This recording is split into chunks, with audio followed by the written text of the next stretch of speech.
Hello dear student, स्वागत है आप सभी का शुभम क्लासेस का इस नए वीडियो में। मैं संजीव सर।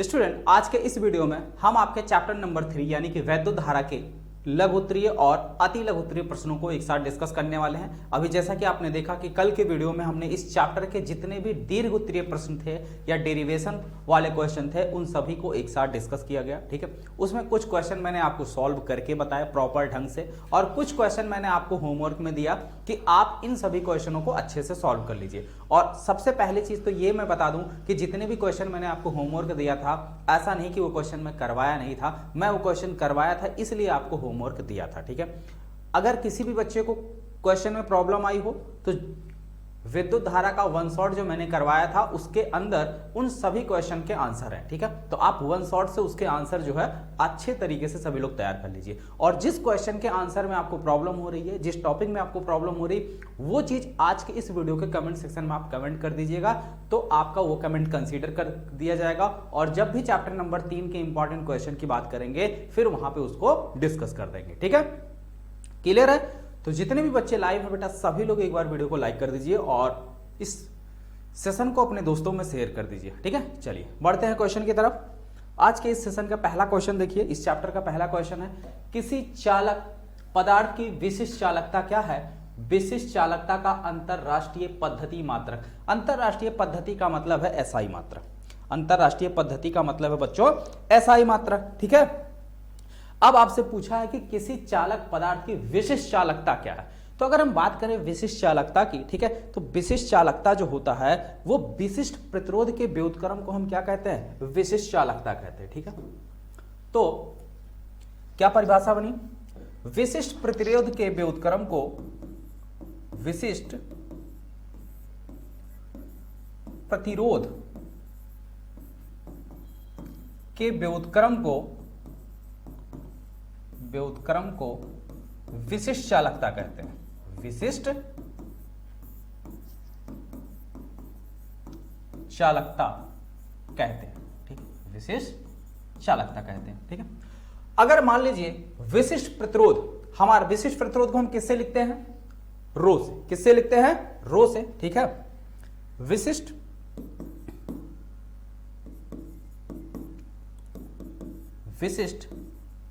क्या पूछा भाई?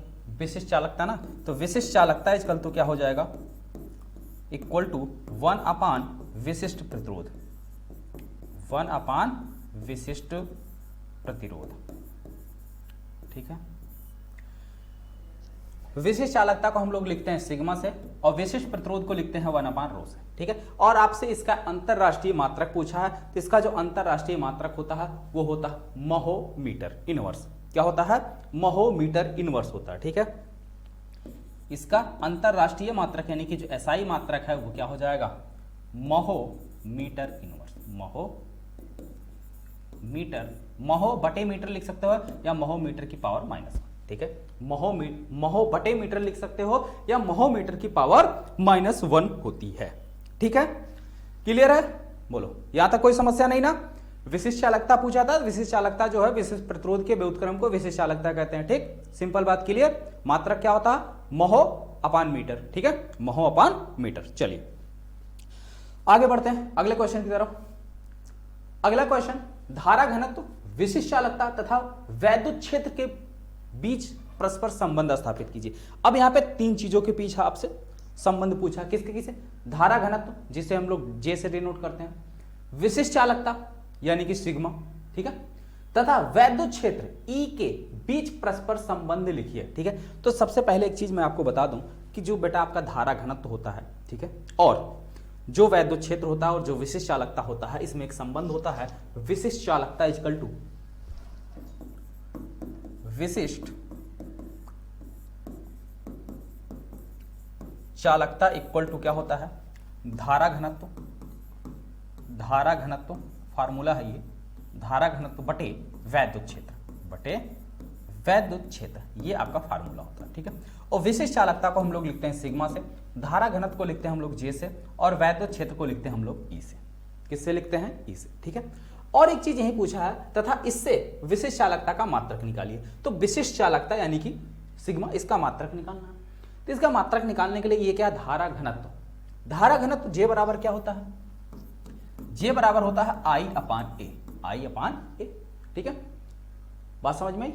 आई का मात्रक क्या हो जाएगा, एम्पियर, आई का मात्रक क्या हो जाएगा, एम्पियर, ए का मात्रक क्या हो जाएगा, मीटर स्क्वायर, मीटर स्क्वायर, ठीक है। तो ऊपर अगर इसके हम मात्रक की बात करें, सिग्मा का जो मात्रक होगा, मात्रक निकालना है, कैसे निकलेगा, जे का मात्रक क्या हो जाएगा, एम्पियर बटे मीटर स्क्वायर, एम्पियर बटे मीटर स्क्वायर बटे क्या है, वैद्युत क्षेत्र। और वैद्युत क्षेत्र का मात्रक क्या होता है भाई, बोलो, वैद्युत क्षेत्र का मात्रक क्या होता है, वैद्युत क्षेत्र E बराबर क्या होता है, V अपान एल, E बराबर क्या होता है, V अपान एल, V का मात्रक वोल्ट, L का मात्रक क्या, मीटर, तो वोल्ट बटे मीटर, वोल्ट बटे मीटर, ठीक है। अब यहां पे देखो 1 मीटर से 1 मीटर आपका कैंसिल हो गया, 1 मीटर से 1 मीटर आपका कैंसिल हो गया, बचा क्या हमारे पास, एम्पियर बटे वोल्ट मीटर, क्या बचा, एम्पियर बटे वोल्ट मीटर। तो ये चीज हम मिटा दें, अब इसकी कोई जरूरत नहीं हमें, ठीक है। तो क्या हो जाएगा हमारा, सिग्मा का मात्रक क्या बना, ऊपर बचा हमारे पास एम्पियर और नीचे आपका वोल्ट है और एक बटे मीटर है, मीटर नीचे आ जाएगा, क्या हो जाएगा, वोल्ट मीटर, वोल्ट मीटर, ठीक बात। इतनी बात समझ में आई, बोलो जल्दी हाँ या ना, क्लियर है, बोलो, इतनी बात समझ में आई। और इधर देखो, एम्पियर बटे मीटर, इसको एक साथ कर लो, एम्पियर बटे मीटर और गुणे, सॉरी एम्पियर बटे वोल्ट, ठीक है, एम्पियर बटे वोल्ट, ठीक है, और गुणे 1 अपान मीटर, इसको एक साथ कर लो, ठीक, इसको एक साथ। अच्छा अब एक चीज देखो, यहां से यहां देखो, V बराबर क्या होता है, आई आर, V बराबर क्या होता है, आई आर, ठीक। तो यहां से अगर हम देखें, यहां से R बराबर क्या हो जाएगा, R बराबर हो जाएगा V अपान आई, V अपान आई, V अपान आई, ठीक। इसको अगर हम चेंज करें, इसको क्या करें, उलट दें, तो 1 अपान R बराबर क्या हो जाएगा, 1 अपान R बराबर हो जाएगा I upon V, I upon V। I का मात्रक एम्पियर, V का मात्रक वोल्ट, तो एम्पियर बटे वोल्ट को हम क्या लिख सकते हैं, 1 बटे ओम, क्या लिख सकते हैं, इसकी जगह हम क्या लिख सकते हैं, 1 बटे ओम, ये क्या है, 1 बटे ओम, ठीक। तो इसकी जगह हम लोग लिख सकते हैं 1 बटे ओम, बात समझ में आ रही ना। तो ये हो गया 1 बटे ओम और गुणे 1 बटे मीटर, और 1 बटे ओम, 1 बटे ओम यानी कि ओम का जो इनवर्स होता है उसी को हम बोलते हैं महो, तो ओम इनवर्स का हो गया महो, और बटे मीटर है, मीटर ऊपर जाएगा तो पावर -1 हो जाएगी, ठीक है। या इसका मात्रक एक और आप लिख सकते हैं, या ओम इनवर्स मीटर इनवर्स, ठीक है, दोनों सही है, ठीक है। ओम इनवर्स मीटर इनवर्स, या ओम इनवर्स को ही हम क्या बोलते हैं, महो बोलते हैं, ठीक है। आगे बात समझ में क्लियरली, कोई समस्या, कोई परेशानी, कोई तकलीफ हो तो बोलो जल्दी, बोलो, कोई दुख दर्द समस्या, चलिए अच्छा, कोई परेशानी नहीं, चलिए आगे बढ़ते हैं। आगे कह रहा है, इलेक्ट्रॉनों के श्रांतिकाल पर तापक्रम के प्रभाव की व्याख्या कीजिए। इलेक्ट्रॉनों के श्रांतिकाल, श्रांतिकाल होता क्या है, श्रांतिकाल की अगर हम बात करें, श्रांतिकाल, ठीक है, श्रांतिकाल की अगर बात की जाए,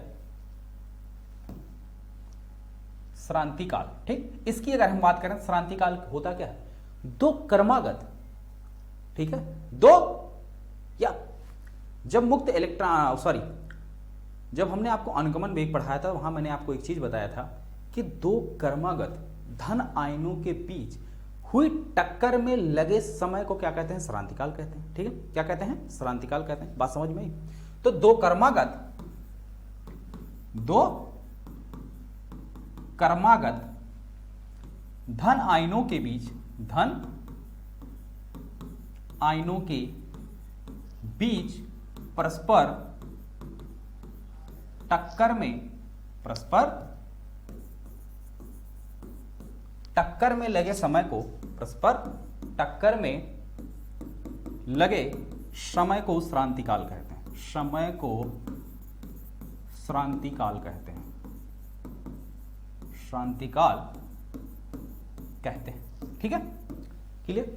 अब ध्यान से देखो, अगर ये हमारा कोई चालक तार है, ठीक है, इसके अंदर ये मुक्त इलेक्ट्रॉन है, ठीक है, ये मुक्त इलेक्ट्रॉन। मान लेते एक धन आयन यहाँ, एक धन आयन है, ठीक है, ये इलेक्ट्रॉन एक बार इससे टकराया, एक बार इससे टकराया, ठीक है। आगे बात समझ में। मान लेते हैं किस वेग से, किसी वेग v से जो है ये टक्कर किया, ठीक। तो अब दो क्रमागत यानी यहां से यहां तक इससे टक्कर होने के बाद फिर वापस इससे टक्कर होने में जितना समय लगता है उसी को हम बोलते हैं श्रांतिकाल, और होता है ये टाउ। क्या होता है? टाउ। अब अगर इसको टेम्परेचर हम बढ़ा दें, क्या करें इसको, इसका अगर हम क्या करें टेम्परेचर बढ़ा दें, ठीक है, इसका अगर हम टेम्परेचर क्या करें इंक्रीज कर दें, यानी कि इसको हीट करें। अगर इसका हम टेम्परेचर बढ़ाएंगे तो जो इलेक्ट्रॉन है इनकी गतिज ऊर्जा बढ़ जाएगी, इनकी गतिज ऊर्जा क्या हो जाएगी? बढ़ जाएगी। यानी अब अगर इनकी गतिज ऊर्जा बढ़ जाएगी ये तो और तेजी से जो है टक्कर करेंगे, और तेजी से। तो जब कोई काम तेजी से होगा तो उसमें समय कम लगेगा, कि जो काम धीरे हो रहा है उसमें समय कम लगेगा, ठीक। जब काम तेजी से होगा तो समय कम लगेगा ना, समय कम लगेगा। अर्थात अगर इसका हम ताप बढ़ाते हैं तो श्रांतिकाल का मान क्या होगा? घट जाएगा। आई बात समझ में? क्लियर? कोई समस्या है? अरे भाई सीधी सी बात है, अगर हम किसी काम को तेजी से कर रहे हैं और एक कोई दूसरा है जो उसी काम को वो नॉर्मली ढंग से कर रहा है, थोड़ा धीरे धीरे कर रहा है, तो काम किसका पहले, किस में कम समय लगेगा? जो तेजी से कर रहा है उसी में समय कम लगेगा ना।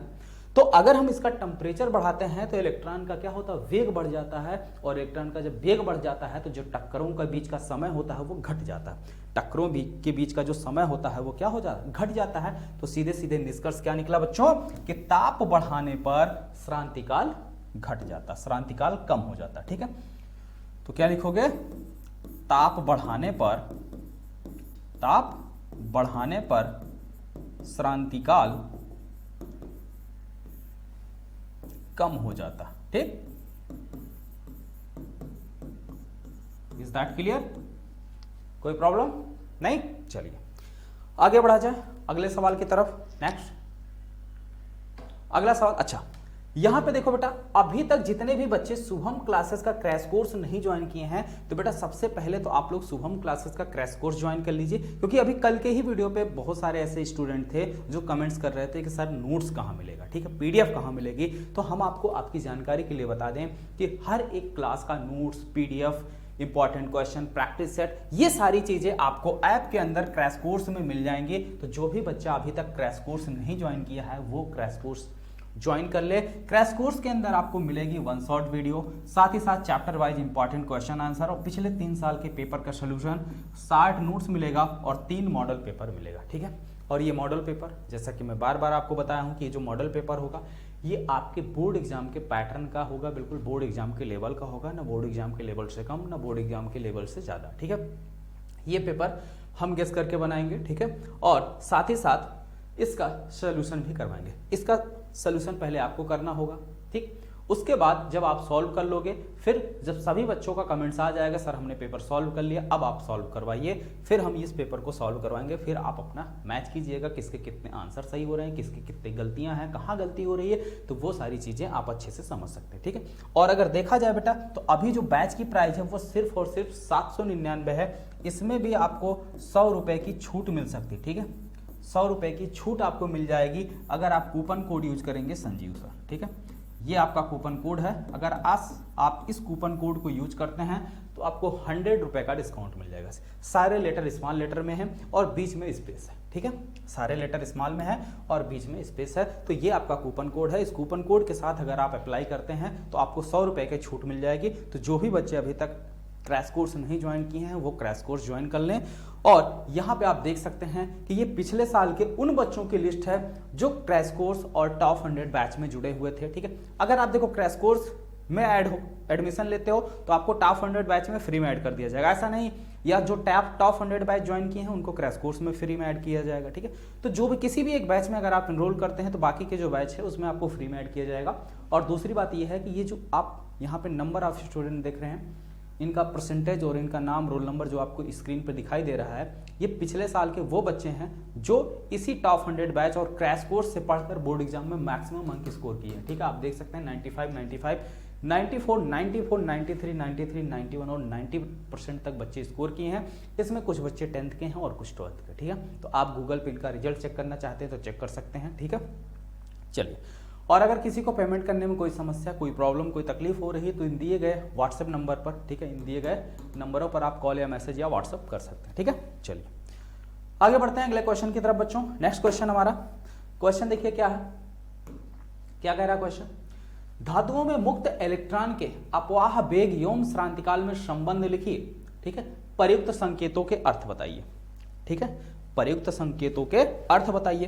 तो अपवाह वेग और श्रांतिकाल में जो संबंध है बच्चों वो है आपका Vd इक्वल टू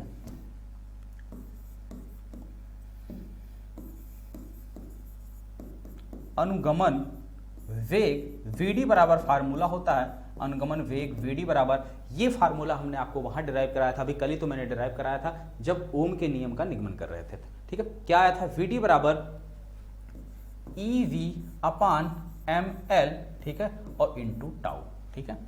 Vd बराबर क्या होता है, Vd बराबर जो है क्या होता है, देखो Vd बराबर क्या आया था, Vd बराबर हम जानते हैं a टाउ होता है, क्या होता है a टाउ, और a बराबर क्या होता है, a बराबर होता है f अपान m, f अपान m, ठीक है।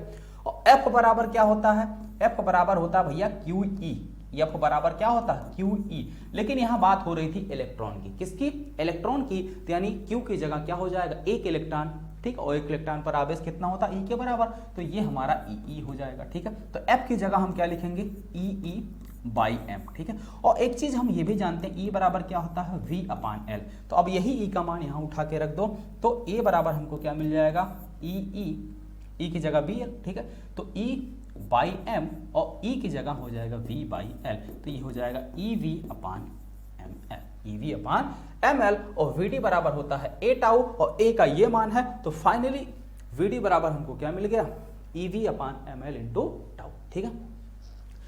जहां संकेतों का अर्थ बताना भैया, VD क्या है, अनुगमन वेग है,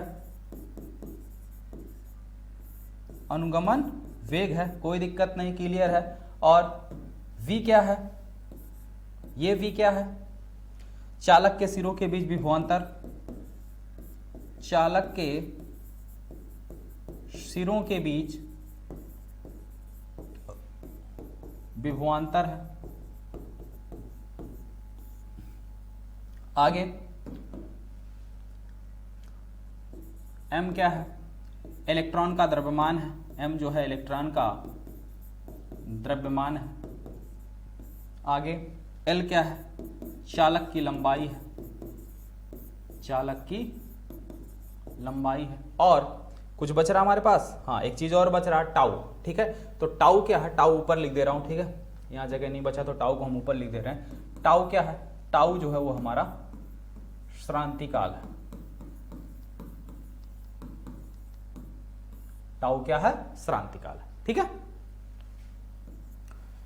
क्लियर हुआ या कोई समस्या? देखो ये फार्मूला आया कहां से वो भी मैंने पूरा डेराइव कर दिया, ठीक है, जिससे आपको कोई दिक्कत ना हो, ठीक है। सारी चीजें आप समझते हुए चलिए, ठीक है, बिल्कुल रटने वाला कोई काम नहीं, ठीक है, रटने वाला कोई काम नहीं, सारी चीजें आप समझते हुए चलिए कि क्या कौन सी चीजें कहां से निकल के आ रही है, वो सारी चीजें आप देखते चलिए, ठीक है, जिससे एग्जाम तक आपको अच्छे से याद रहे। आप वैसे भी जानते हो कि मेरा वो काम नहीं है कि सीधे आंसर बताते हुए आगे चला जाए, ठीक है, आंसर का पोस्टमार्टम करते हुए चलता हूं जिससे चीजें आपको बेहतर समझ में आए, ठीक है। चलिए, तो आप लोग अगर सेशन पसंद आ रहा हो तो वीडियो को बेटा लाइक वाइक कर दीजिए, ठीक है, और शेयर और तो आप लोग करते रहिए, ठीक है। चलिए आगे बढ़ा जाए। नेक्स्ट, अनओमीय परिपथ से आप क्या समझते हैं, इसका एक उदाहरण दीजिए।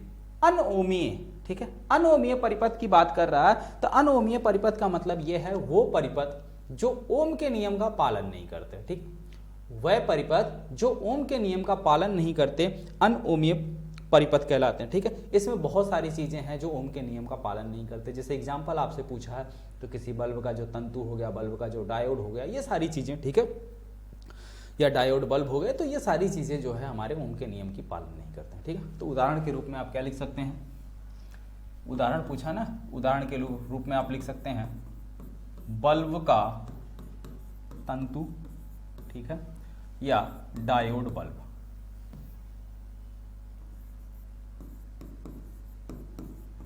डायोड बल्ब, ठीक है। अनओमीय परिपथ का मतलब है जो ओम के नियम का पालन नहीं करते, ठीक है। अनओमीय परिपथ का मतलब जो ओम के नियम का पालन नहीं करते, जो ओम के नियम का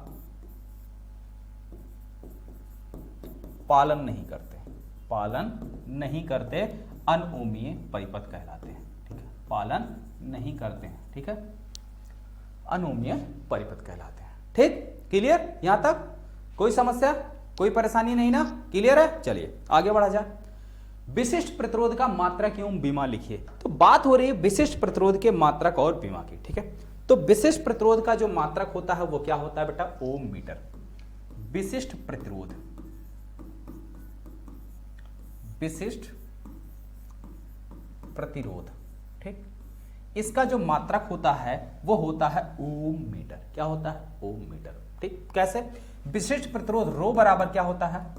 are A by L, R A by L, ये इसका फार्मूला होता है, या इसको इस तरीके से किताब में लिखा मिलेगा, R A by L, R A by L. ठीक है, तो ये तो इसका क्या हो जाएगा? फार्मूला हो जाएगा। अगर इसके हम मात्रक की बात करें, ध्यान से समझना, ये आपका फार्मूला है। मात्रक रो बराबर क्या हो जाएगा? आर का मात्रक क्या हो जाएगा बेटा? ओम हो जाएगा। ए क्षेत्रफल है, क्षेत्रफल का मात्रक क्या होता है? मीटर स्क्वायर होता है। क्या होता है? Metre square. नीचे बटे एल है, एल मतलब लंबाई, लंबाई का मात्रक क्या होता है? मीटर होता है। क्या होता है? मीटर होता है। इससे बेटा ये कैंसिल हो गया। ठीक है, तो बचा क्या? ओम मीटर। तो फाइनली मात्रक हमें क्या मिला? ठीक है, मात्रक यानी रो का मात्रक क्या मिल गया? ओम मीटर मिला। क्या मिला? ओम मीटर।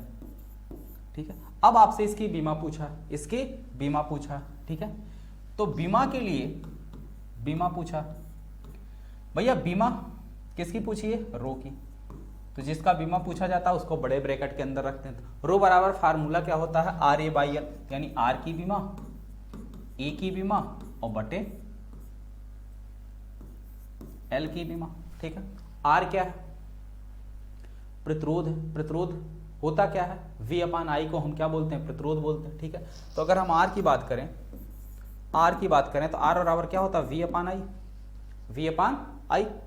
तो इसकी अगर बीमा निकाली जाए आर की, तो यानी कि बी की बीमा और बटे आई की बीमा। ठीक है, V बराबर क्या होता है भैया? V बराबर क्या होता है? W अपान क्यू। क्या होता है? W अपान क्यू। और W बराबर क्या होता है बेटा? F into D, F into D. देखो रटने वाला काम नहीं, चाहते तो हम बीमा डायरेक्ट लिख सकते थे। ठीक है, चाहते तो हम बीमा आपको डायरेक्ट लिख के दिखा देते, लेकिन कौन सी बीमा कहां से कैसे निकल के आ रही वो सारी चीजें आप देखते जाइए। ठीक है, तो फार्मूले में देखिए आर, अभी तो मैं आर को सॉल्व कर रहा हूं। ठीक है, तो V की जगह हम क्या लिखेंगे? W अपान क्यू। ठीक है, तो V की जगह लिखेंगे W अपान क्यू, यानी कि W की बीमा और नीचे Q की बीमा, और आपका नीचे I पहले से है ही है, नीचे पहले आपका I है ही है। और फिर W की जगह हम क्या लिख सकते हैं? F into D, F into D. और F की बीमा क्या होती? MLT की पावर -2। और W क्या है? कार है, इसकी बीमा लगभग सबको पता है। ठीक है, तो यानी कि जो बल है, बल में एक L और ऐड कर दो। ठीक है, बस यहां से देखो, जो F है इसकी बीमा क्या होती है? MLT की पावर -2। और अगर यही W होता, W की बीमा आपसे पूछा जाता तो L की पावर 1 बढ़ जाती, ML की पावर 2, T की पावर -2। ठीक है, क्यों? क्योंकि यहाँ पे क्या हो जाता? गुणे D हो जाता, यानी कि D का मतलब लंबाई और ऐड हो जाती, यानी कि ये L। ठीक है, तो ये हो जाता किसका बीमा? F इंटू डी का बीमा। ठीक है, देखो ये F की बीमा लिखी हुई है, ये D की बीमा लिखी हुई है, और F इंटू डी ही हमारा क्या होता है? W होता है। ठीक, तो अब हम W की जगह W का बीमा लिख देंगे क्या? ML की पावर 2, T की पावर -2, T की पावर -2। ठीक है, और नीचे आपका बच रहा है Q की बीमा हो जाएगी बेटा AT, और है I की बीमा हो जाएगी A, I की बीमा हो जाएगी A। तो फाइनली यहां से R की बीमा क्या निकली? अब देखो R की बीमा ML की पावर 2, यहां देखो T की पावर -2 है, एक T नीचे है, तो ये जाएगा ऊपर -1 हो जाएगा, -2 पहले से -1 और, यानी कि T की पावर -3, T की पावर -3। एक ये यहाँ है, एक ये यहाँ है, नीचे A की पावर 2 हो गई, तो ऊपर जाएगा A की पावर -2, A की पावर -2। ठीक है, ये निकल के आ गया बेटा R की बीमा। किसकी बीमा? R की बीमा। अब यहाँ R की बीमा रख लो। R की बीमा क्या है? ML की पावर 2, T की पावर -3, A की पावर -2, और एरिया, ये क्या है? क्षेत्रफल। क्षेत्रफल की बीमा होती है L², यहाँ पे हो जाएगा L²। ठीक है, नीचे क्या है? L है, एल की बीमा लंबाई की बीमा एल ही होती है, ठीक है। तो भैया एक एल से एक एल कैंसिल हो गया, 2 एल यहाँ पहले से, एक एल यहाँ, तो पावर कितनी हो जाएगी 3, तो एम एल की पावर 3, टी की पावर -3, ए की पावर -2, यही जो है आपके विशिष्ट प्रतिरोध की क्या हो गई, बीमा हो गई, ठीक है। यही जो है विशिष्ट प्रतिरोध की क्या आ गई बेटा, बीमा आ गई, ठीक है। आगे बात समझ में, क्या चीज कहां से निकला, कैसे निकला, क्लियर हो गया। फार्मूला, किसी भी चीज का अगर हमें आपको बीमा निकालना है, ठीक है, तो बीमा निकालने के लिए हमें उस भौतिक राशि का फार्मूला पता होना चाहिए, ठीक है। अगर हमें फार्मूला पता है तो ही हम बीमा निकाल सकते हैं, अदरवाइज आपको रटना पड़ेगा, ठीक है। और रटने वाला काम हम सजेस्ट करेंगे नहीं, ठीक है। बात समझ में आ रही, तो प्रतिरोध का ही बीमा निकालना था, विशिष्ट प्रतिरोध, ये इसका फार्मूला होता है। इसके बीमा का मतलब हो गया इसकी बीमा, इसकी बीमा, इसकी बीमा, ठीक है। सबकी बीमा निकाल के सॉल्व कर लो, क्लियर। चलिए आगे बढ़ा जाए। नेक्स्ट, सेल के आंतरिक प्रतिरोध से आप क्या समझते हैं। वैसे सेल वाला क्वेश्चन जो है आपके सिलेबस में है नहीं, तो इसको छोड़ो, ठीक है। आगे बात समझ में, सेल वाली चीजें हैं नहीं आपके सिलेबस में, तो सेल की बात हम क्यों ही करें, ठीक है। चलिए, अच्छा नहीं, 2022 में पूछा हुआ क्वेश्चन है, सेल के आंतरिक प्रतिरोध से आप क्या समझते हैं, 2022 में किसी सेट में पूछा गया था। चलिए एक्सप्लेन कर ही देते हैं। क्या होता है कि जब किसी सेल की प्लेटों को तार द्वारा जोड़ते हैं, ठीक है, तो तार में वैद्युत धारा सेल की धन प्लेट से ऋण प्लेट की ओर, ठीक है, तथा सेल के भीतर उसी घोल में ऋण प्लेट से धन प्लेट की ओर बहती है। इस प्रकार सेल की दोनों प्लेटों के बीच सेल के भीतर वैद्युत धारा के प्रवाह में घोल द्वारा उत्पन्न रुकावट को हम क्या कहते हैं, आंतरिक प्रतिरोध कहते हैं, ठीक है। जैसे मान लो ये मेरा कोई सेल है, ठीक है, आप सेल देखे होगे, अरे यार ज्यादा बड़ा हो गया,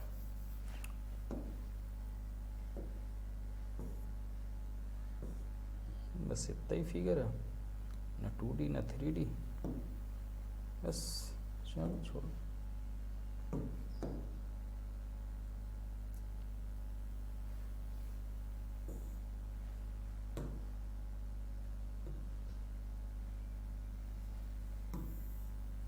अरे भाई इतना बड़ा ना हो जाए यार।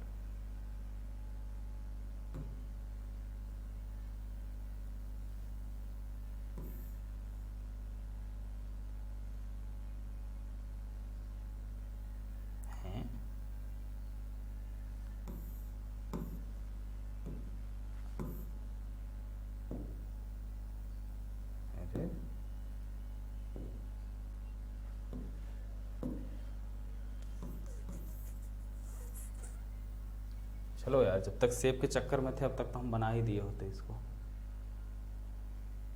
चलो, जैसे मान लीजिए ये हमारा कोई सेल है, ठीक है, इसके बीच में इस प्रकार की रॉड लगी होती है, ठीक है, आपने देखा होगा, इस प्रकार से इसके ऊपर कैप लगा हुआ होता है, ठीक है, इस प्रकार से हमारा सेल होता है। अब इसके अंदर क्या होता है, एक घोल होता है, ठीक है। अगर ड्राई सेल की हम बात करें तो कालिक टाइप का, यानी कि ड्राई सेल आपने कभी फोड़ा है, बैटरी जो सेल में लगती है उसको कभी फोड़ा है, तो अगर फोड़े होगे तो देखे होगे कि यहाँ पे जो है ड्राई प्रकार से घोल बना होता है, ठीक है। तो अगर हम सेल के बाहर की बात करें तो सेल के बाहर जो है धारा धन प्लेट से ऋण प्लेट की ओर बहती है, धन प्लेट से ऋण प्लेट की ओर बहती है, ठीक है। लेकिन सेल के अंदर जो करंट है वो ऋण प्लेट से धन प्लेट की ओर बहती है। तो ऋण प्लेट से धन प्लेट की ओर जो धारा बहती है वो धारा इस सेल में उस घोल से होकर जो है प्रवाहित होती है। तो सेल के अंदर ऋण प्लेट से धन प्लेट की ओर धारा के प्रवाह में सेल के अंदर घोल के द्वारा उत्पन्न रुकावट को हम क्या कहते हैं, या उत्पन्न अवरोध को हम क्या कहते हैं, सेल का आंतरिक प्रतिरोध कहते हैं, ठीक है। या सीधे सीधे बात कह सकते हो कि किसी भी सेल के अंदर धारा के प्रवाह में घोल द्वारा, सेल के घोल द्वारा उत्पन्न अवरोध या रुकावट को हम क्या कहते हैं, सेल का आंतरिक प्रतिरोध कहते हैं। सिंपल सा क्वेश्चन है, ठीक है। चलिए आगे बढ़ा जाए अगले सवाल पर, सेम टू सेम वही सवाल अभी भी हमने समझाया। चलिए आगे बढ़ते हैं। सेल के विद्युत वाहक बल एवं टर्मिनल विभवांतर में स्पष्ट कीजिए, ठीक है। तो देखो बेटा, सेल का जो विद्युत वाहक बल है, ठीक है, जो अच्छा नहीं, इससे पहले सेल के आंतरिक प्रतिरोध से आप क्या समझते हैं, वो सेम टू सेम क्वेश्चन। चलिए अच्छा, सेल के विद्युत वाहक बल एवं टर्मिनल विभवांतर में क्या अंतर है? तो भैया सेल के विद्युत वाहक बल और टर्मिनल विभवांतर में बहुत अंतर है। ठीक है, जैसे अगर हम बात करें सेल के विद्युत वाहक बल की, ठीक है, किसकी? सेल के विद्युत वाहक बल की अगर हम बात करें तो होता क्या है कि एकांक आवेश को किसी परिपथ में, एकांक आवेश को किसी परिपथ में प्रवाहित करने में सेल द्वारा किया गया कार्य क्या कहलाता है? सेल का विद्युत वाहक बल कहलाता है।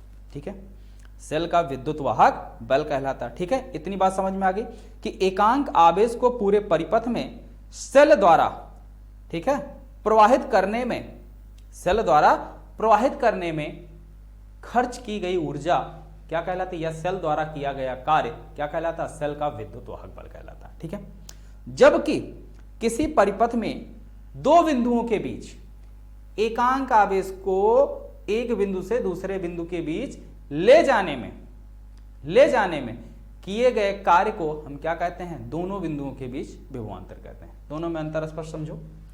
जैसे मान लीजिए ये हमारा कोई सेल लगा हुआ है, ठीक है,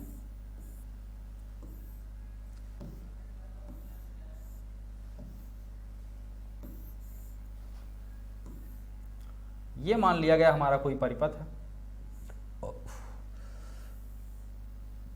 अब परिपथ में कोई दो बिंदु ले लिया हमने, ए और ये बी। ठीक है, अब एक कूलाम आवेश को, ये सेल है, ठीक है, ये सेल हमारा,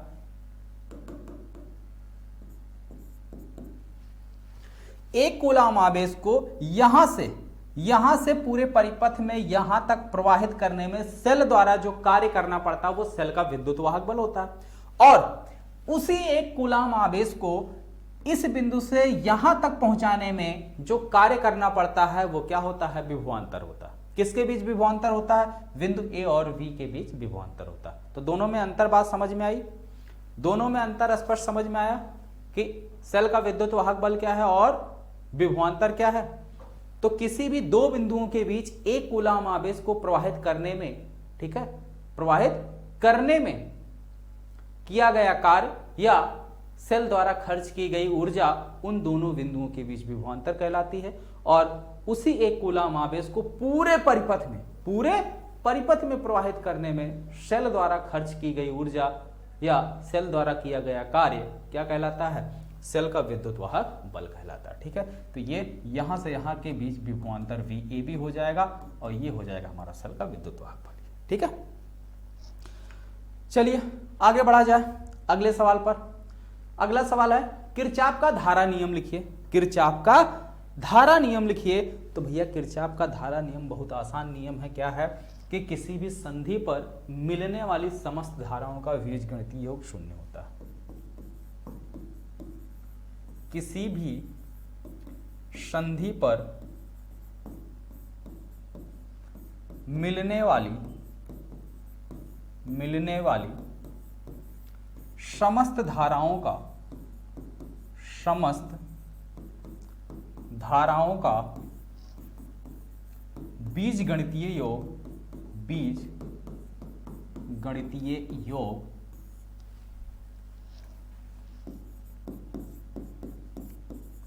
बीजगणितीय योग शून्य होता है। अर्थात इसे कह सकते हैं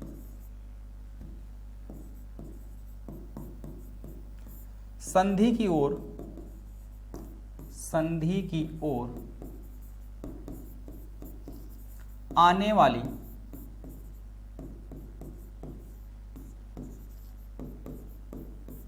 धारा का योग बराबर किसके होगा? संधि से दूर जाने वाली धारा के। ठीक है, संधि से दूर जाने वाली धारा के योग या दूर जाने वाली धारा का योग। ठीक है, बात समझ में आई? जैसे मान लीजिए अगर ये हमारा कोई जंक्शन पॉइंट है, ये मान लेते हैं,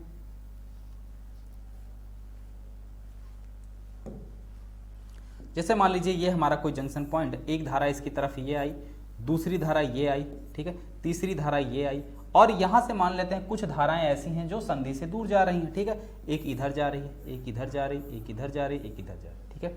अब ये जाने वाली धारा हो गई, ठीक है, ये क्या हो गई, जाने वाली। अगर हम नाम दे दें, मान लेते हैं ये हमारा I1 हो गया, ये I2 हो गया, ये I3 हो गया, ये I4 हो गया, ठीक है, और ये हमारा I5 हो गया, ये I6 हो गया और ये I7 हो गया, ठीक है। तो जो संधि की ओर आ रही हैं अगर उन्हें हम प्लस लिखें, प्लस के रूप में कौन, और जो संधि से दूर जा रहे हैं उन्हें हम माइनस लिखें, क्योंकि भाई दोनों की दिशाएं सेम तो है नहीं, एक हमारी तरफ आ रही है, एक हमसे दूर जा रही है, तो जो हमारी तरफ आ रही है उनको हम प्लस ले रहे हैं क्योंकि वो हमारे खाते में आ रही है, जो हमारे खाते से बाहर जा रहा है उसको निगेटिव मान लिया जा रहा है, ठीक है। तो I1 दूर जा रहा है तो minus I1 minus I2 minus I3 minus I4, और I5 आ रहा है तो इसको plus I5 plus I6 plus I7 equal to क्या हो जाएगा, 0 हो जाएगा, ठीक है। अब जितने भी नेगेटिव वाले हैं सबको दूसरी साइड भेज दो, तो ये इंप्लाइज करेगा I5 plus I6 plus I7 बराबर I1 plus I2 plus I3 plus I4, ठीक है। तो ये हो गया संधि, ठीक है, संधि की तरफ आने वाली धारा का योग, ये हो गया संधि की तरफ, संधि से दूर जाने वाली धारा का योग। दोनों धाराओं का योग क्या होता, बराबर होता। और इनका अगर सबको एक साइड सम करें, बीजगणितीय का मतलब चिन्ह के साथ अगर हम जोड़ रहे हैं तो देखो सबका सम कितना आना चाहिए, 0 आना चाहिए। तो इसी को हम शॉर्ट फॉर्म में लिख सकते हैं समेशन I बराबर 0, समेशन I बराबर 0, ठीक है। तो ये जो है आपके किरचॉफ का नियम था। आई बात समझ में आता, क्लियर सबको, हाँ या ना, जल्दी बताओ, ठीक। यहां तक बात समझ में आ गई सबको, क्लियरली, एकदम स्पष्ट, कोई समस्या, कोई डाउट नहीं ना। चलिए आगे बढ़ा जाए अगले क्वेश्चन की तरफ। अगला क्वेश्चन है विभवमापी की सुग्राह्यता से क्या तात्पर्य है, इसे कैसे बढ़ाया जा सकता है। अभी कल भी यही क्वेश्चन जो है आपको होमवर्क में मैंने दिया था। तो विभवमापी की सुग्राह्यता आप कैसे बढ़ा सकते हैं, इसके बारे में आपको लिखना है, ठीक है। विभवमापी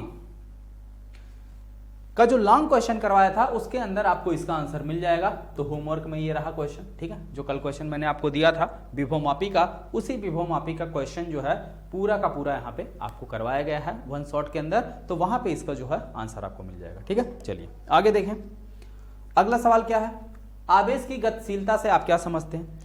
किसी आवेश की गतिशीलता से आप क्या समझते हैं, ठीक है। तो जो आवेश की भैया गतिशीलता होती है वो अनुगमन वेग और वैद्युत क्षेत्र की तीव्रता के अनुपात को ही हम क्या कहते हैं, आवेश की गतिशीलता कहते हैं, ठीक है। तो आवेश की जो गतिशीलता म्यू होती है, अनुगमन वेग और वैद्युत क्षेत्र की तीव्रता के अनुपात को हम आवेश की गतिशीलता कहते हैं, ठीक है। आगे बात समझ में क्लियर। अब चाहो तो यहाँ अनुगमन वेग का मान रख के सॉल्व कर लो, थोड़ा आसान हो जाएगा, और नहीं चाहते तो भैया रख लो, मानो रख लो। वीडी बराबर क्या था, ई वी अपान एम एल, ठीक है, इंटू टाउ बटे ई। और v बटे एल को क्या बोलेंगे, ई बोलेंगे, तो ई अपान एम टाउ अपान ई, तो ई से ई कैंसिल हो गया। फाइनली क्या मिलेगा, म्यू बराबर मिल जाएगा E by M tau, E by M tau, ठीक है। तो गतिशीलता का एक ये फार्मूला है, एक ये फार्मूला है, दोनों में से जो आप सही समझे आप यूज करिए, ठीक है। आई बात समझ में। तो अनुगमन वेग और वैद्युत क्षेत्र की तीव्रता के अनुपात को आवेश की गतिशीलता कहते हैं। अब यहाँ पे अनुगमन वेग का मान रख लेना, फार्मूला, ठीक है, कटपिट कर लेना, जो आएगा देखो ये फाइनल आंसर, ठीक है। आगे बात समझ में, चलिए आगे बढ़ा जाए। फिर वही क्वेश्चन, धारा घनत्व जैसे आप क्या समझते हैं, इसका एमकेएस मात्रक। धारा घनत्व जे बराबर होता है बेटा आई अपान ए, ठीक है। मात्रक पूछा है तो आई का मात्रक हो जाएगा एम्पियर, और इसका मात्रक हो जाएगा मीटर स्क्वायर। तो भैया एमकेएस पद्धति में आपको इसका मात्रक बताना है, तो ये क्या हो गया, एम्पियर बटे मीटर स्क्वायर, ठीक है, क्लियर। चलिए आगे बढ़ा जाए अगले प्रश्न की तरफ। अगला प्रश्न है, तांबे के 3 तारों के द्रव्यमान दिए गए हैं, द्रव्यमान के अनुपात दिया गया, उनकी लंबाई का अनुपात दिया गया है, उनके वैद्युत प्रतिरोधों का अनुपात होगा। तो उनके वैद्युत प्रतिरोधों का अनुपात क्या होगा, ये चीज आपसे पूछा गया है। बहुत देखा जाए एक तरीके से तो काफी ज्यादा आसान ही क्वेश्चन है, ठीक है। आसान इसलिए कहा जा सकता है, देखो ध्यान से समझो आसान कैसे होगा। अभी आपसे पूछा क्या है, तारों के द्रव्यमानों का अनुपात दिया है, यानी कि m1 अनुपाते m2 अनुपाते m3, ठीक है। कितना दिया है 1:3:5। और क्या दिया, उनकी लंबाइयों का अनुपात L1:L2 L3 बराबर 5:3:1, 5:3:1, ये चीज दिया हुआ। प्रतिरोधों का अनुपात पूछ रहा है, यानी कि R1 R2 R3 का पूछ रहा है, ठीक है। तो R बराबर फार्मूला क्या होता, R बराबर होता रो L/A, रो L/A, ठीक है। R बराबर क्या होता, रो L/A, ठीक। अब तीनों तार तांबे के हैं, तीनों तार तांबे के हैं, तो तीनों तार के लिए जो रो का मान होगा वो क्या होगा बेटा, कांस्टेंट होगा। रो का मान क्या होगा, फिक्स होगा। रो का मान क्या होगा, फिक्स होगा, ठीक है। और ये है क्या, क्षेत्रफल, ठीक है। तो एक चीज बताओ, ये हो गया क्षेत्रफल, तो आयतन बराबर क्या होता है, आयतन बराबर क्या होता है, द्रव्यमान गुणे घनत्व, द्रव्यमान गुणे घनत्व ही होता हमारा आयतन ना। द्रव्यमान गुणे घनत्व बराबर ही तो आयतन होता है, ठीक है।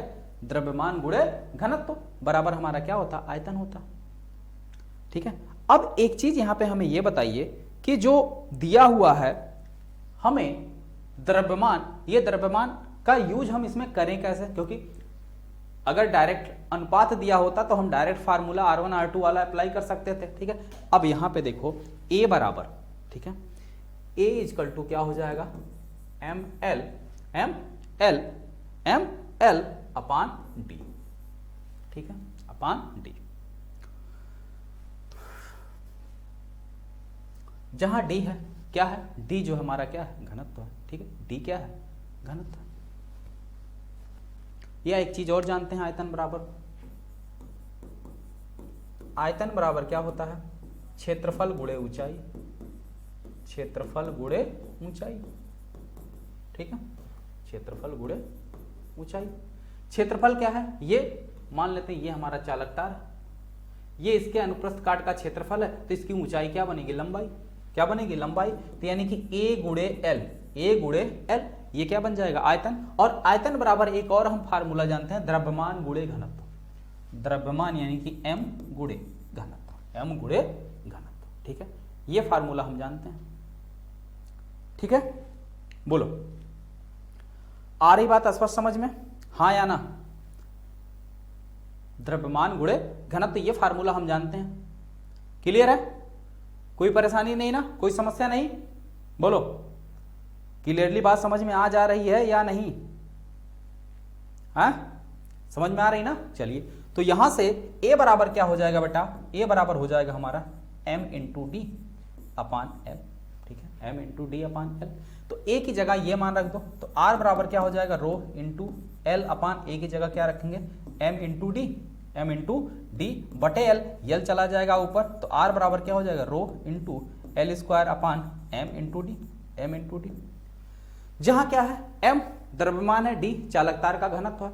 अब चालक तार तांबे का ही है, एक ही चालक तार है, तो इसका घनत्व भी बराबर होगा, ठीक है। तो अगर R1 देखा जाए तो R1 बराबर क्या हो गया, बदल कौन, रो भी वही होगा, D भी होगा, तो यानी कि जो R हुआ ये हमारा R प्रोपोर्शनल किसके हुआ, L स्क्वायर बटे M के, L स्क्वायर बटे M के। तो यहां से R1 बराबर क्या हो जाएगा, आपसे पूछा क्या है बेटा, R1 अनुपाते R2 अनुपाते R3 बराबर क्या हो जाएगा, R1 के लिए लिखेंगे L1 स्क्वायर बटे M1 अनुपाते L2 स्क्वायर बटे M2 अनुपाते L3 स्क्वायर बटे M3। अब सबका मान रख दो, L1 स्क्वायर, L1 का मान कितना, 5, तो 5 का स्क्वायर यानी कि 25 बटे M1 का मान कितना, 1, 25 बटे 1 अनुपाते L2 का मान कितना है, 3, तो L2 स्क्वायर यानी कि 3 का स्क्वायर 9 बटे M2 का मान है 3 अनुपाते L3 का मान 1,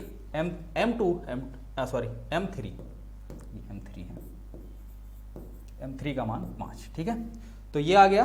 अब सब में जो है 5 से कर दो गुणा, तो 5 से 15 से करोगे गुणा, तो जो भी आएगा यही आपका आंसर हो जाएगा। देखो 15 से गुणा करोगे, 15 को 25 से गुणा करोगे, 15 पचे 75 और 15 दूनी 30, 15 पचे 75, 15 दूनी 30, ठीक है। कितना आएगा, अच्छा एक चीज, ये तो कैंसिल हो रहा है ना, ओहो ये तो बेटा कैंसिल हो जा रहा, तो यहाँ कितना जाएगा 3।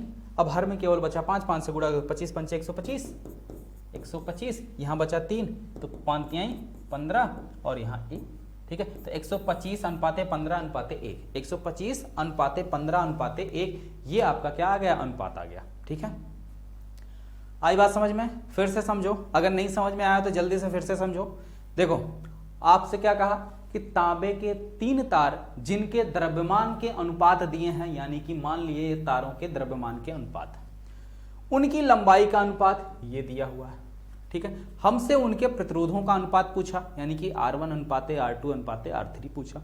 हम एक चीज जानते हैं, एक फार्मूला जानते हैं, प्रतिरोध R बराबर क्या होता है, R बराबर होता है आपका रो L अपान ए, रो L अपान ए, जहां ए के चालक तार के अनुप्रस्थ काट का प्रच्छेद का क्षेत्रफल है और L जो है इस चालक तार की लंबाई।